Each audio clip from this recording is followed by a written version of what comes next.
Hello everyone, ম্যাথমেটিক্সের তরফ থেকে আজকে আরেকটা টপিক নিয়ে চলে এসেছি ম্যাথসের trigonometric ratio of some standard angle.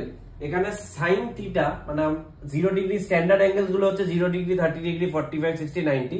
তো এগুলোকে আমরা খুব ইজি ভাবে মাথায় রাখবো কি করে, খুব সিম্পল একটা ফর্মুলা শিখে নেব। Root over fingers above sine theta যদি বের করি, root over fingers above by 2 করে দেখে নেব কিছু এক্সাম্পল। সাইন 30 ডিগ্রি যদি আমরা বের করতে চাই তাহলে root over fingers above sine 30 এর উপরে একটা আছে 1 আর নিচে 2, তাহলে রুট ওভার 1 মিন্স 1/2 হয়ে গেল। সাইন 45 যদি বের করি এইভাবে, সাইন 45 করলে রুট ওভার উপরে দুটো আছে তো রুট ওভার 2/2। এটাকে যদি আরেকটু আমরা ভেঙে বের করে নিই, 2 into root 2 into root 2 2/2 root 2, that means 1/√2 হচ্ছে সাইন 45।